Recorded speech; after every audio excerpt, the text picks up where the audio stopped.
So I just got my memory card from the vet. My dog passed away on Saturday, and I've been doing good, but I just got this card.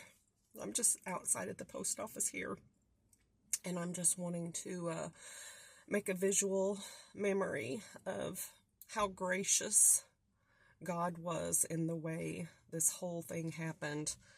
So many ways I could see God in Molly's death.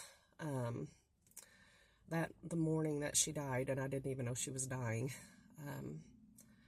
I let her out the front instead of the back because it was very muddy out back, and I carried her out on the front porch. It was very dark, 6 a.m., and I abruptly opened the front door, and this baby deer, which had been coming around for a week or two, but at 6 a.m., dark, I opened the door to carry Molly out to go potty, and this baby deer was just standing there at the front porch and just watched me as I carried Molly down to go potty, and I brought her back into potty, and the deer didn't run, just stood there watching me. And that was so profound that later on I told my husband, Justin, that I said, whenever the day comes for Molly to die, I really hope that that baby deer could be standing there like that, because that would bring me such comfort. Well, it turned out I got my wish, because Molly died that night unexpectedly. She had a seizure, and I knew it was time. I mean, she had a seizure in my arms, and we had an emergency vet visit to have her put down, so it was unexpected. I didn't have time to prepare. But she was not in pain. She did not suffer. She actually ate really, really good on her last day. And she had the last word with Jackie Chan. She had the last word. She barked at him. And then that night, because it happened, at bedtime, I had to take her in. We got back. It was after 10:30 when we got back, and we were laying awake. I just laid awake. I couldn't sleep, just replaying everything in my mind. And we got out of bed because we couldn't sleep, got out of bed at 1 a.m. and Justin made some mugs of warm milk for us to drink to try to help us sleep. And we sat there and sat down to talk, and I was crying. And I looked out the window, and the baby deer was standing there again at 1 a.m., standing there as I was up grieving my dog. And so I took some food out to the baby deer, and that was very comforting. But I just want everyone to know that the fact that Molly had a good day that day and ate well and barked at the cat, and the vet said she didn't suffer during that seizure, and she wasn't in any pain, and I always prayed that she would die in her sleep.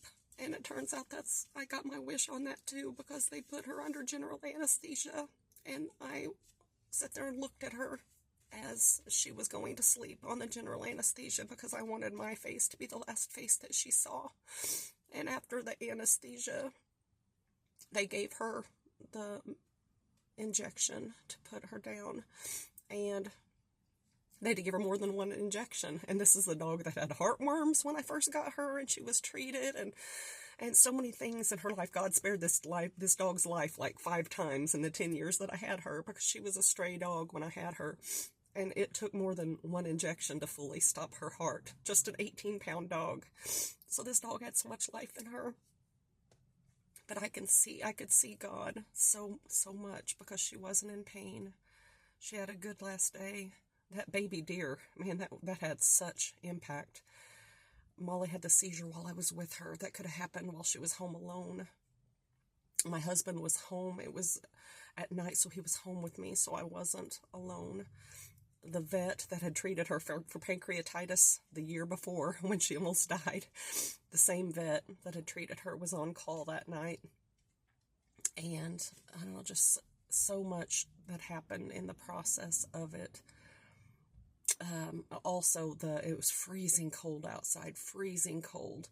And an ex-landscaper that had worked for us, I contacted him that night before we even went to the vet and said, can you come help us dig a grave for her the next day? And he said yes, so that was taken care of. and it was bitter cold. So while we were waiting for him to come the next day, I didn't have to worry about it being too hot, but she was able to be in my Jeep in her little bed while we waited for her grave. And now she just has a beautiful resting place in the front yard. And the baby deer comes out there every day, just near her grave. So there's a lot of comfort. So I just wanted to commemorate this because I always want to remember how evident it has been that I can see God so much in Molly's passing, because it happened so graciously, and death is inevitable. We're all going to die. Every animal, every person, we're all going to die. But if I could have catalog ordered a death for my dog, I couldn't have made it any better or any easier than what it was. So I'm very grateful to God and the way he was good and the way he let it all happen. So anyway, always, no matter what you're going through, no matter what hardship you're going through, you don't have to look too far to see God in it. Just don't fixate too much on the loss or the tragedy or the trauma. Look for God, because you don't have to look too far to see him. So everybody have a good day. Thanks for listening.